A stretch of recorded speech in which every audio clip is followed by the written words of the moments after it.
just the all-encompassing, need to win this game on Sunday and the fashion of which it began and how you guys were able to eventually take over. How satisfying was it for this team? Really good. I thought our team, as our special teams were outstanding, defense and offense. The only thing defensively, we missed some tackles against a really good back. But going into the game, we were very concerned about Justin Jefferson and Adam Thielen going over the top, and we did a great job of keeping them in front of us. Offensively, we had that really good spurt we scored like 17 points in a matter of 5 or 6 minutes, and just the way we ended the half defensively and offensively and started the second half, I thought we took control of the ball game.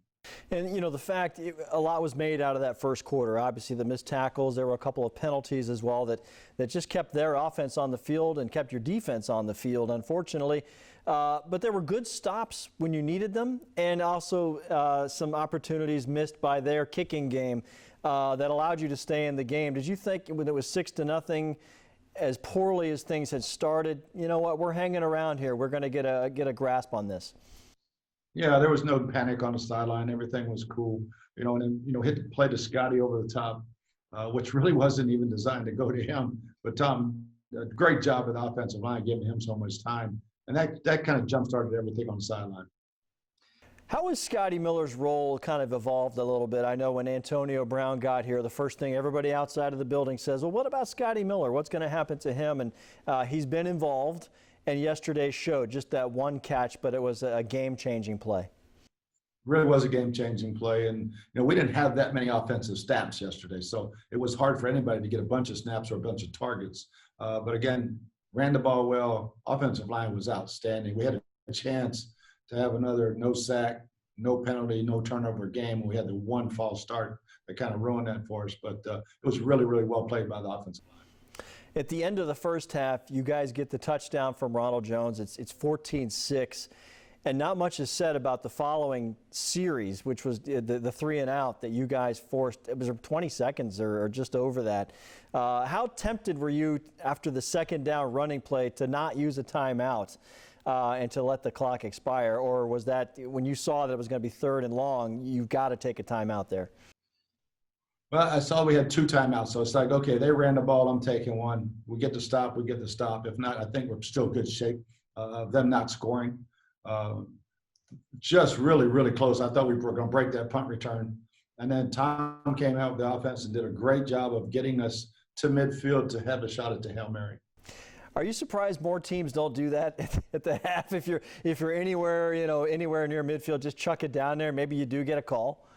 Yeah, it's risky because, again, the interception return is I've seen it happen, where they pick that thing off and you're chasing with offensive linemen all over the field.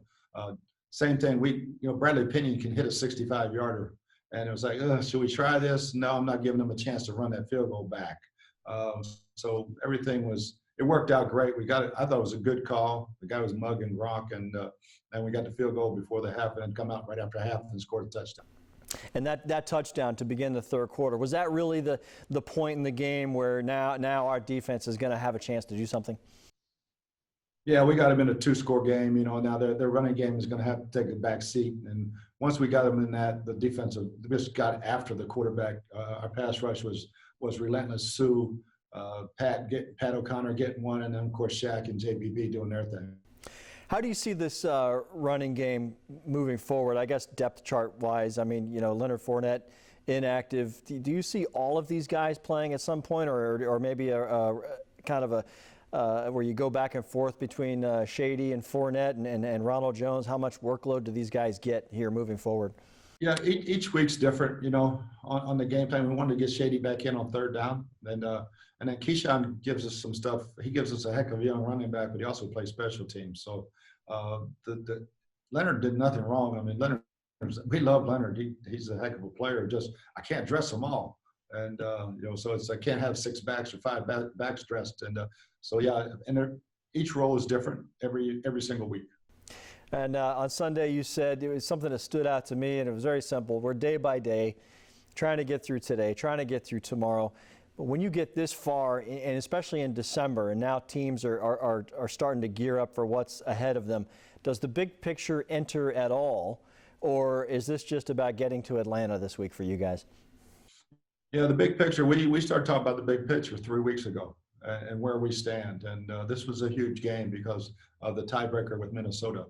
So yeah, we'll talk about where we stand every week, and then, hey, let's go to work today. We take care of it one day at a time.